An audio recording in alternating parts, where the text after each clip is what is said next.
నమస్తే. తెలంగాణ రాష్ట్రంలోని స్థానిక సంస్థల నిర్వహణపై రాష్ట్ర హైకోర్టు కీలకమైన తీర్పైతే ఇచ్చింది.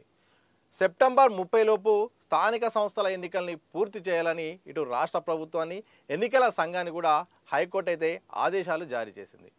మరోవైపు ఇటు ఎన్నికల సంఘం కానీ ఇటు ప్రభుత్వం కానీ గతంలో ఆలస్యం జరిగింది. ఈసారి ఆలస్యం జరగకుండా 3 నెలలలోపు ఈ ప్రక్రియ మొత్తం పూర్తి చేయాలని కూడా చాలా స్పష్టమైన తీర్పునైతే తెలంగాణ రాష్ట్ర హైకోర్టు అయితే ప్రధానంగా చెప్పింది. దీంతో ఇక ప్రభుత్వము ఇటు ఈసీ కూడా వెనువెంటనే ఎన్నికలకు సంబంధించిన ప్రాసెస్ను కూడా చేయాల్సిన పరిస్థితి కూడా వచ్చింది. ఇక ప్రభుత్వం నుండి కనుక చూస్తే మాత్రం మాకు నెల రోజులు సమయం కావాలి, రిజర్వేషన్ల ఖరారు ఉంది, అలాగే వార్డుల విభజన కూడా ఉంది, మాకు కావాల్సిన అవసరం ఉందని ఇటు ప్రభుత్వం కూడా హైకోర్టు కోరింది. ఇదే సందర్భంలో ఎన్నికల సంఘం కూడా ప్రభుత్వము తరపు నుండి వాళ్ళు నెల రోజులైతే ఆ ప్రక్రియ మేము ఎన్నికల ప్రక్రియ చేయడానికి మాకు 2 నెలల సమయం పడుతుంది, మాకు 2 నెలల సమయం ఇవ్వాలని కూడా ఇటు ఎన్నికల సంఘం కూడా హైకోర్టుకు చెప్పిన విషయం అయితే తెలిసిందే. ఇదే సందర్భంలో సోమవారం అయితే ఈ వాదనలు విన్న తర్వాత ఇటు పిటిషనర్లది అలాగే ఇటు ప్రభుత్వాన్ని ఇటు ఎన్నికల సంఘాన్ని విన్న తర్వాత తీర్పును రిజర్వ్ చేసింది. ఇదే సందర్భంలో బుధవారం అయితే మాత్రం స్పష్టమైన తీర్పు అయితే ఇచ్చింది. వెనువెంటనే తెలంగాణ రాష్ట్ర ప్రభుత్వం అయితే రిజర్వేషన్లపై తొందరగా ఈ నిర్ణయం తీసుకోవాలి, ఖరారు చేసిన తర్వాత వార్డుల వారీగా విభజన కూడా వెనువెంటనే చేసుకోవాలి, నెల రోజుల్లోపే 25 రోజుల్లోపు ఈ ప్రక్రియ పూర్తి చేయాలి, ఈ ప్రక్రియ పూర్తి చేసిన తర్వాత ఎన్నికల సంఘం తన పనికి వాళ్ళకు కూడా అవకాశం ఇవ్వాలని చెప్పడంతో ఎన్నికల సంఘం కూడా మేము ప్రభుత్వం తరపు నుండి వాళ్ళ ప్రాసెస్ అయిపోతే మేము నిర్వహించడానికి అంత సిద్ధంగా ఉన్నాము, ఎన్నికల నిర్వహణ బాధ్యత ఏర్పాట్ల బాధ్యత అంతా కూడా ప్రభుత్వానిదే, వాళ్ళ పని వాళ్ళు చేస్తే ఆ తర్వాత మేము మా పని మేము చేస్తామని కూడా హైకోర్టుకు విన్నవించింది.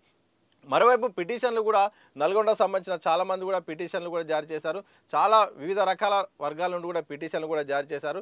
ఇటు పాలక మండల పదవి కాలము జనవరి 31 తారీఖుతో అయిపోయింది. ఆ నేపథ్యంలో ఇక ప్రత్యేక అధికారుల పాలనలో ఇటు సర్పంచ్లు అయితే ఇప్పుడు గ్రామ పంచాయతీలు కూడా నడుస్తున్నాయి. ఇలాంటి సందర్భంలో పాలన పరంగా ప్రజలకు ఇబ్బంది అవుతుంది, చాలా సమస్యలు వస్తున్నాయని కూడా పిటిషన్లు వచ్చిన నేపథ్యంలో హైకోర్టు అయితే మాత్రం చాలా స్పష్టమైన తీర్పునైతే ఇచ్చింది.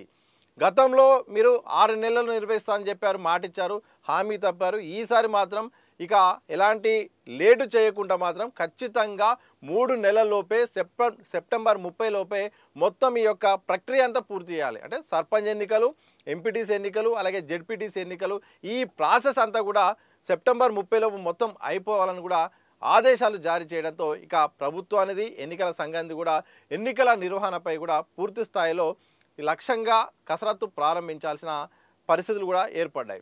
వాస్తవానికి ఎప్పుడో ఎన్నికలు నిర్వహించాల్సిన అవసరం ఉండే ఈ తెలంగాణ సర్కార్ అయితే మాత్రం ఈ పంచాయతీరాజ్ ఎన్నికల్లో భాగంగా 42% రిజర్వేషన్లు ఇస్తామని కూడా కులగణన సర్వే చేపట్టడం, ఆ తర్వాత రిజర్వేషన్లకు సంబంధించిన అంశము తెరపైకి రావడం, మళ్ళీ అసెంబ్లీలో తీర్మానం చేయడం, అది మళ్ళీ కేంద్రం పరిధిలోకి రావడం, ఒకవైపు కోర్టు సంబంధించిన ఇటు రిజర్వేషన్ల విషయం అయితే ఎన్నికల విషయం అయితే కోర్టు పరిధిలో కేసులు ఉండడం, ఇవన్నీ కారణాల వల్ల ఎన్నికలు అయితే మాత్రం ఆలస్యం పడుతూ వస్తున్నాయి. మొత్తానికి స్థానిక సంస్థల ఎన్నికల నిర్వహణ విషయంలో మాత్రం ఇక హైకోర్టు అయితే మాత్రం కీలక తీర్పు ఇచ్చింది. ఎట్టి పరిస్థితుల్లోనూ ఆలస్యం చేయకుండా ఎన్నికలు నిర్వహించాల్సిందే. ఇతర కారణాలు చూపి లేట్ చేయడం వల్ల చాలా ప్రజలకు ఇటు ఇబ్బందులు అవుతున్నాయి.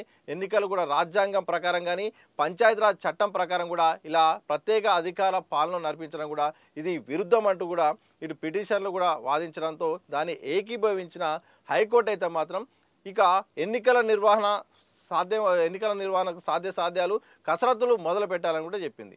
సో మొత్తానికి తెలంగాణ రాష్ట్రంలో త్వరలో ఎన్నికల సంబంధించిన నోటిఫికేషన్ అయితే రాబోతుంది.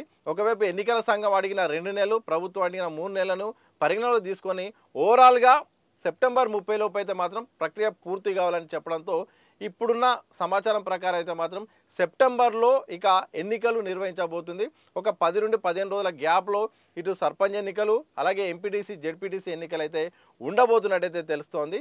ఇక సెప్టెంబర్లో స్థానిక సంస్థల సంబంధించిన ఎన్నికల ఉండబోతున్నాయి, దానికి సంబంధించిన నోటిఫికేషన్ అయితే రాబోతున్నట్టు కూడా హైకోర్టు తీర్పును బట్టి చూస్తే అర్థమవుతుంది. ఇలా మొత్తానికి అయితే మాత్రం తెలంగాణ రాష్ట్రంలో స్థానిక సంస్థల నిర్వహణ విషయంలో మాత్రం దాఖలైన పలు పిటిషన్ల పైన మొత్తానికి ఒక సంచలనమైన తీర్పు అయితే మాత్రం తెలంగాణ హైకోర్టు అయితే ఇచ్చింది.